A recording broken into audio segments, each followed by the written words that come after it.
اعوذ باللہ من الشیطان الرجیم بسم اللہ الرحمن الرحیم یا ایہا الذین آمنوا قوا انفسکم واہلیکم نارا صدق اللہ العظیم وصدق رسولہ النبی الکریم ونحن علی ذلک لمن الشاہدین والشاکرین والحمد للہ رب العالمین ان اللہ وملائکتہ یصلون علی النبی یا ایہا الذین آمنوا صلوا علیہ وسلموا تسلیما اللہم صلی علی سیدنا ومولانا محمد معدن الجود والکرم وآلہ وصحبہ وبارک وسلم۔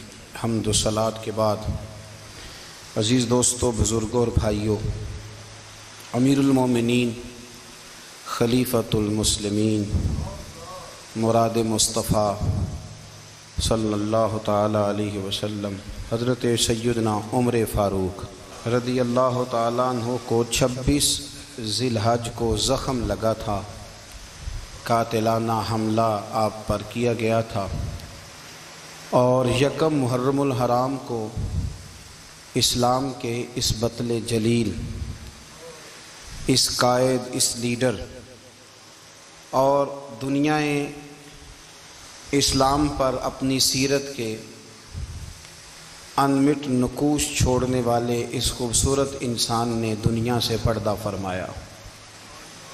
حضرت عمر فاروق رضی اللہ تعالیٰ عنہ ان لوگوں میں سے ہیں جو ابن الوقت نہیں ہوتے، ابو الوقت ہوتے، جو وقت کے مطابق نہیں بدلتے بلکہ وقت کو اپنے مطابق بدل دیا کرتے ہیں۔ یہ وہ لوگ تھے کہ دین ان کا اوڑھنا بچھونا تھا، ان کا چلنا پھرنا دین تھا، ان کا ہنسنا اور رونا دین تھا۔ انہیں علم الیقین سے لے کر عین الیقین تک ایک خاص مقام اللہ نے عطا کر دیا تھا، تو بس پھر یہ سمجھ گئے تھے کہ دین ہی زندگی ہے، دین ہی روح ہے، اور دین ہی ہماری اصل ہے۔ نبی کریم صلی اللہ تعالیٰ علیہ وسلم نے فرمایا کہ میں نے خواب دیکھا ہے، کچھ لوگوں کو میں نے قمیضیں پہنے ہوئے دیکھا، کچھ کی قمیضیں ناف تک تھیں، کچھ کی پیٹ تک تھیں، اور کچھ کی گھٹنوں تک تھیں۔ عمر، میں نے تمہیں بھی دیکھا ہے، تمہاری قمیض تو پیروں سے ٹکرا رہی تھی۔ تو حضرت عمر کہنے لگے، حضور خواب کوئی دیکھتا ہے، تعبیر کوئی بتاتا ہے، پر یہاں کمال یہ ہے کہ خواب بھی آپ نے بتایا ہے، تعبیر بھی آپ ہی بتائیں گے۔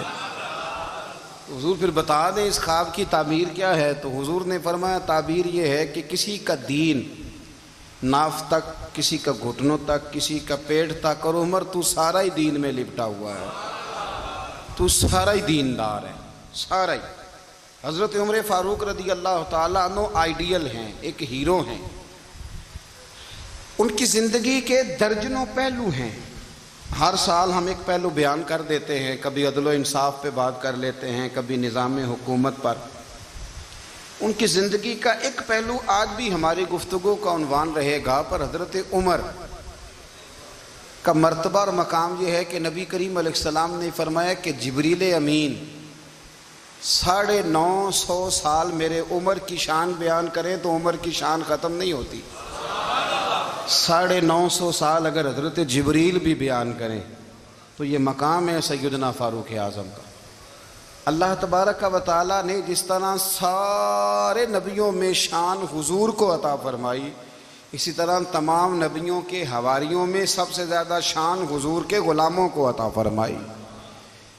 قرآن مجید میں اللہ کریم نے فرمایا، یا ایھا الذین آمنوا قوا انفسکم واہلیکم نارا، فرمایا اے ایمان والو، خود بھی جہنم کی آگ سے بچو اور اپنے گھر والوں کو بھی دوزخ کی آگ سے بچاؤ۔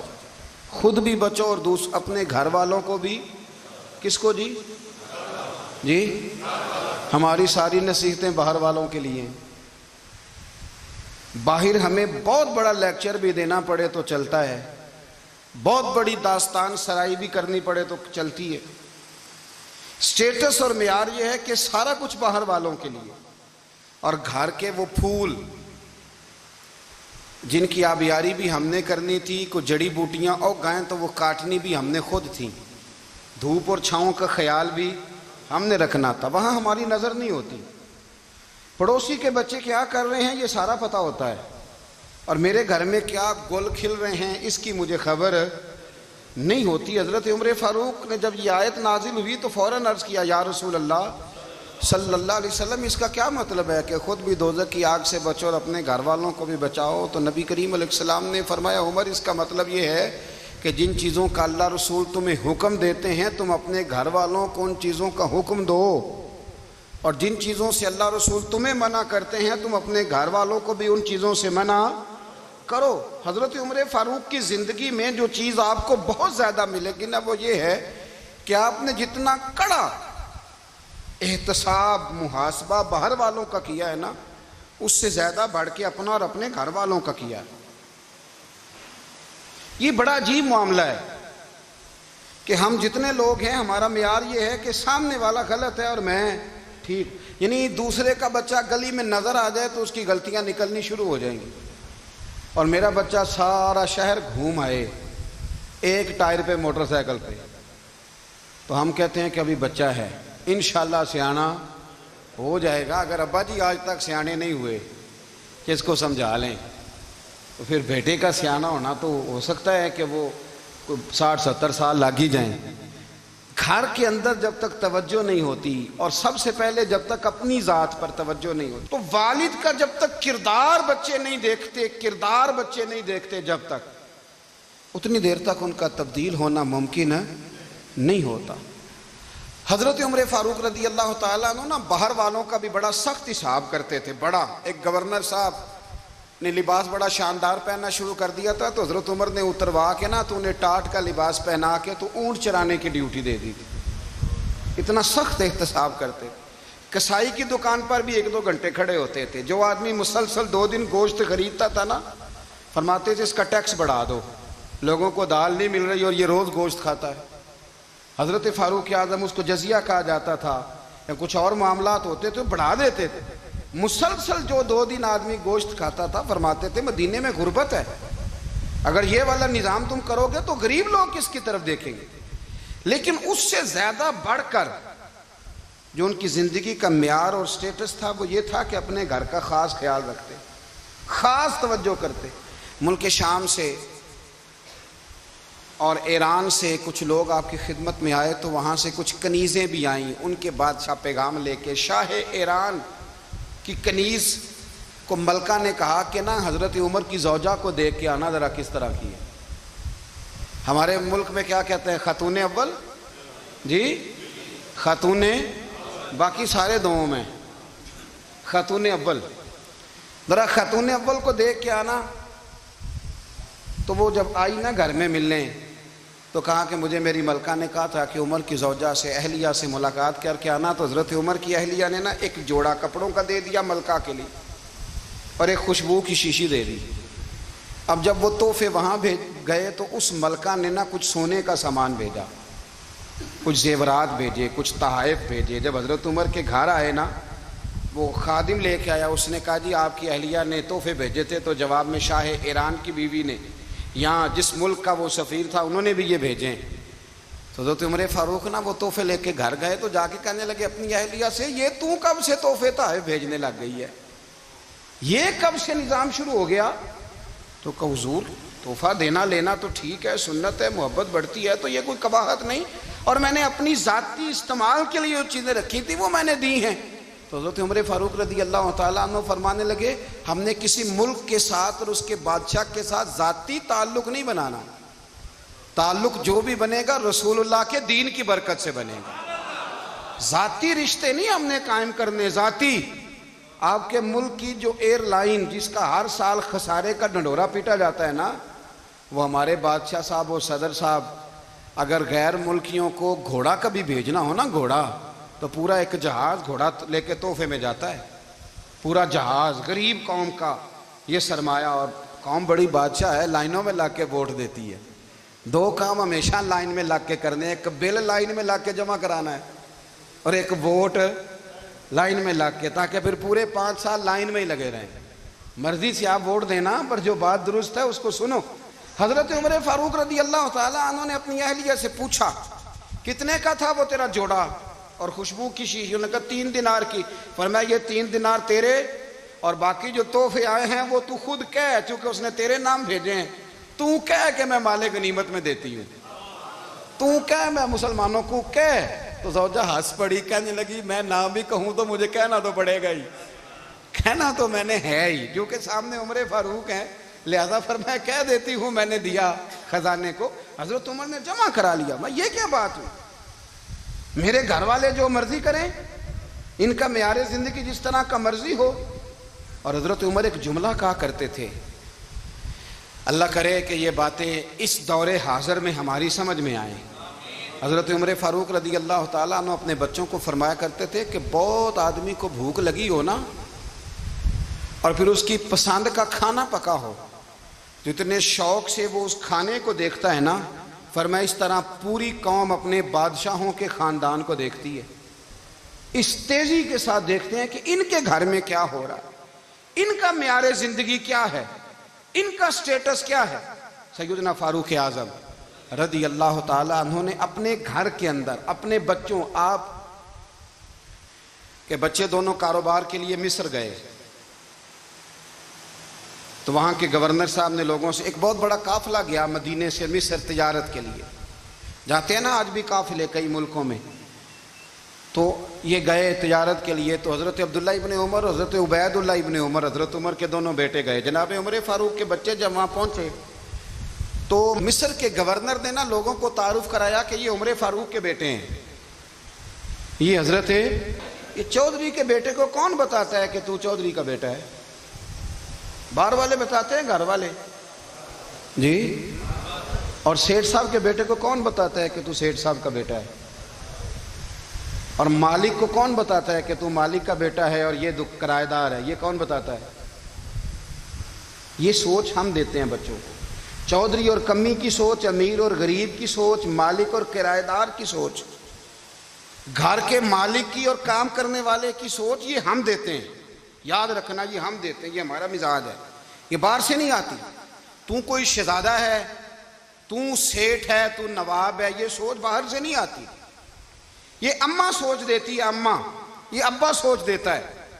اور پھر جب تباہی اترتی ہے تو اس کے ذمہ دار بھی باہر والے نہیں ہوتے، گھر والے ہوتے ہیں. گھر والے، ہمارے بچوں کی طبیعتوں پر زیادہ نقش باہر والوں کا نہیں ہوتا، گھر والوں کا ہوتا ہے. یاد رکھیے گا. حضرت عمر فاروق رضی اللہ، بچے ہیں، شہزادے ہیں، وہ کاروبار کرنے گئے اور وہاں لوگوں نے بتایا گورنر صاحب نے کہ یہ فاروق اعظم کے بچے، امیر المومنین کے. لوگوں نے ان سے زیادہ مال خریدا، تجارت میں زیادہ نفع ہوا. ظاہر ہے کہ وہ آپ کے جو اللہ خیر کرے حکمران ہیں، ان کے کاروبار کتنے ملکوں میں ہیں، کس بنیاد پر ہیں؟ وہ صرف اس بنیاد پر کہ وہ حکمران رہے، ان کے لیے آسان تھا بڑے لوگوں سے تعلقات بنانا. حضرت عمر فاروق رضی اللہ تعالیٰ عنہ کے بچے ڈھیروں مال کما کے جب واپس آئے نا، تو حضرت عمر سے آ کے بچوں نے بطور محبت کا، ابا جی اللہ نے بڑا ہی فضل کیا ہے، بڑا مال کمایا الحمدللہ، یہ دیکھیں کتنا نوازا ہے. تو حضرت عمر کہنے لگے سارے قافلے نے اتنا ہی کمایا ہے؟ سارے قافلے نے اتنا ہی کمایا ہے؟ کہ حضور نہیں، سارے قافلے نے اتنا نہیں کمایا، سب کو اتنا نہیں ملا. وہ تو وہاں گورنر صاحب نے لوگوں کو تعارف کرایا تھا کہ یہ عمر کے بچے ہیں، تو لوگوں نے پھر ہم سے بڑا ہی خریدا. تو حضرت عمر فرمانے لگے ٹھیک ہو گیا، میں بات سمجھ گیا ہوں. اس طرح کرو، جو تمہاری اصل زر تھی نا، جو راز تھی، وہ رکھ لو اور باقی سارا مال خزانہ میں جمع کرا دو. اس لیے کہ یہ تم نے تجارت نہیں کی، یہ تم نے اپنے باپ کا نام بیچا ہے، یہ تم نے امیر المومنین کے بیٹے ہونے کا فائدہ اٹھایا ہے. فرمایا یہ تمہارا نہیں حق، یہ مسلمانوں کا ہے. اس لیے کہ یہ مال تم نے محنت سے نہیں کمایا، یہ باپ کی کرسی کا فائدہ اٹھایا ہے. اور فرمایا اگر تم نے مال جمع نہ کرایا تو میں مال بھی لے لوں گا زبردستی اور کوڑے بھی ماروں گا، ڈبل سزا دوں گا. مرضی سے جمع کراؤ گے تو کوڑوں سے بچ جاؤ گے. بڑے بیٹے نے تو جمع کرا دیا، تو چھوٹا تھوڑا پریشان ہوا. تو حضرت عبداللہ ابن عمر چھوٹے کا ماتھا چوم کے کہنے لگے بیٹے چپ کر کے جمع کرا، یہاں بھی فخر کر کے ہم عمر کے بیٹے ہیں، اور قیامت میں بھی فخر کریں گے کہ ہم فاروق اعظم کے بیٹے ہیں. یہاں بھی ناز کریں گے اور وہاں بھی ناز کریں گے کہ عمر کے بچے ہیں، ہمارے باپ نے خود بھی حلال ہی کھایا ہے، اور جب ہماری کمانے کی باری آئی ہے تو ہمیں حکم بھی حلال کھانے کا دیا۔ بھائی ہمارا مزاج نہیں۔ بچہ جب لے کے آتا ہے 2 لاکھ روپیہ تو کبھی پوچھے کہاں سے آیا ہے؟ جب وہ پہلے دن غلط دوستوں کے پاس جا کے بیٹھتا ہے تو کبھی نکالا گھر سے اسے؟ یہ بہت سارے خمیازے ہمیں اس لیے بھگتنے پڑتے ہیں کہ ہم ابتدا میں سوراخ بند نہیں کرتے، جب اس میں شگاف پڑ جاتا ہے، سیلاب آتا ہے تو ہمیں ہوش آتی ہے۔ حضرت عمر نے اپنے گھر میں نگرانی رکھی، کڑی نگرانی۔ زیادہ نماز گھر میں پڑھتے تھے حضرت عمر، نفلی نمازیں زیادہ کیوں بلا؟ بھائی یاد رکھیں کہ آپ نے اگر سجدہ کرنا ہے تو بچہ لیٹ جائے گا، وہ اسے پتا کوئی نہیں سجدہ کیا ہے، لیکن جب گھر میں کبھی قرآن ابا جی کھول لیں نا، جب ابا جی کا موڈ بن جائے نا لیکچر دینے کا، وہ گھر میں شروع ہو جاتے ہیں، کہتے ہیں آپ لوگ نماز نہیں پڑھتے اس لیے میرے کاروبار میں برکت کوئی نہیں، تم سویرے قرآن پاک نہیں کھولتے تو میں تباہ ہو گیا ہوں۔ تو میاں آپ نے کب گھر میں قرآن پاک کھولا تھا؟ آپ نے کب نماز پڑھی؟ آپ نے کب گھر کے اندر اللہ رسول کا ذکر کیا تھا؟ آپ نے کب حدیث چھیڑی؟ آپ نے بھی تو گھر کے اندر جب بھی آپ آئے ہیں تو آپ نے وہی کچھ کیا جو دنیا دار کرتے ہیں۔ آپ بھی تو اپنا موبائل لے کے الگ کونے میں بیٹھ گئے، آپ نے بھی تو کہا ہے کہ اب تمہارے چینل ختم، اب میری مرضی والا چلے گا۔ تو جو آپ نے کیا ہے بچے بھی وہی کام کریں گے۔ آپ نے بھی گپ شپ لگائی ہے تو وہ بھی لگا رہے ہیں۔ یہ سمجھ لیں جو کام آپ کریں گے آپ اپنے بچوں کی سیرت میں اس کا جلوہ دیکھ لیں گے۔ بڑی پکی سی بات ہے کہ آپ کو بچے کی عادتیں دیکھ کے سمجھ آ جائے گی کہ میں بھی یہی کرتا تھا اور یہ بھی۔ حضرت عمر فاروق رضی اللہ تعالیٰ عنہ وصال فرما گئے تو آپ کے وصال کے بعد حضرت عثمان غنی رضی اللہ تعالیٰ عنہ نے آپ کی ایک بیوہ سے نکاح کیا، حضرت عمر کی ایک بیوہ سے۔ جب وہ آپ کے نکاح میں آئی تو کہنے لگی حضرت عثمان غنی سے کہ حضور نہ تو میں خوبصورت ہوں اور نہ میں جوان ہوں، نہ آپ کی کوئی خدمت کر سکتی ہوں، میرے ساتھ نکاح کرنا سمجھ میں نہیں آیا۔ کیا شاندار جواب دیا حضرت عثمان غنی نے، کیا خوبصورت جواب دیا۔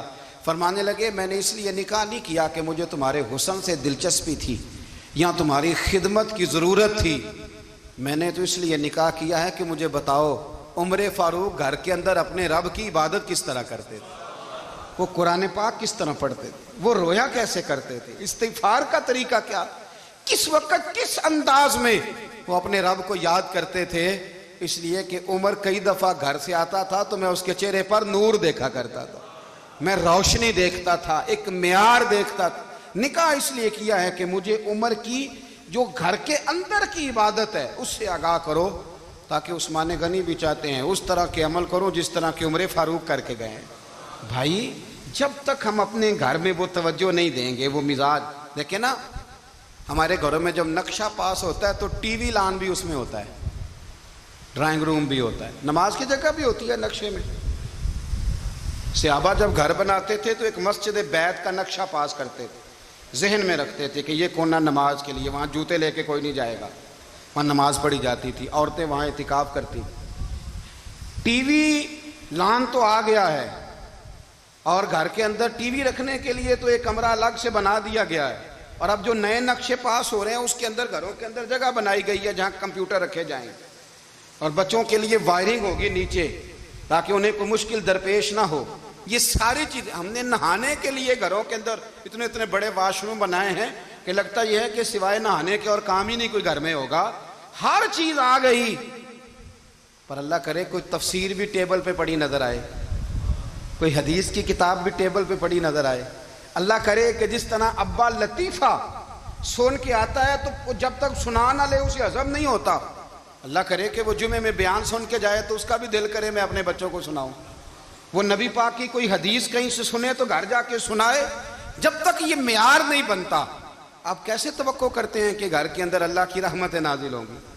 آپ یہ کیسے توقع کرتے ہیں کہ گھر کے اندر وہ معیار اور وہ مزاج بنے گا؟ حضرت عمر فاروق نے ذاتی زندگی پر جو توجہ دی، گھر والوں کے معیار پر جو توجہ دی حضرت عمر فاروق رضی اللہ تعالیٰ عنہ نے، وہ بھی بڑی دیدنی ہے۔ حضرت ابو موسیٰ اشعری کو نا آپ نے وزیر خزانہ بنایا، وزیر خزانہ، تو حضرت ابو موسیٰ اشعری کہتے ہیں کہ حضرت عمر کو شے خزانے میں رہنے تو دیتے نہیں تھے۔ ایک دن میں صفائی کر رہا تھا اس کمرے کی جس میں خزانہ رہتا تھا۔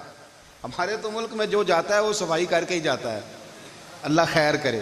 اور خیر معیار بدلتا ہے. جو پچھلی حکومت ہوتی ہے وہ قرضہ اٹھاتی ہے, وہ باہر سے جاتی ہے تو قرضہ لے کے آتی, اور جو نہیں آتی ہے وہ کہتی ہے ہمیں پیکج مل گیا ہے. وہ قرضہ نہیں اٹھاتے, ان کو کیا ملتا ہے؟ یعنی پچھلی نے قرضہ لیا تھا اور ہم نے, واہ جی واہ کیا خوبصورت انداز ہے. اس کا نام بدل کے نا, انہوں نے قرضہ لیا تھا اور ہم نے, میں کہا بڑے شاندار سیانے بندے ہو گئی. اور اللہ تعالیٰ خیر فرمائے, ہمارے جو بڑے شاندار قسم کے دوست ہیں نا, شاندار, جن کا ادب سے نام لیتے ہیں, وہ عرب کے بادشاہ ہیں. ہم تو عرب خالی کہتے بھی نہیں, عرب شریف کہتے ہیں, عرب شریف. انہوں نے پتہ کیا کیا ہے؟ انہوں نے اس طرح کیا ہے کہ جو کشمیریوں کا قاتل تھا نا, اس کے گلے میں میڈل ڈال دیا ہے. یہی کام وہ کرتے رہتے. انہوں نے پہلے انہیں بلا کے مندر بھی بنوائے تھے, ہمیں کوئی شکوہ نہیں, ان کی زمین ہے, اللہ تعالیٰ توفیق عطا کرنے والا ہے.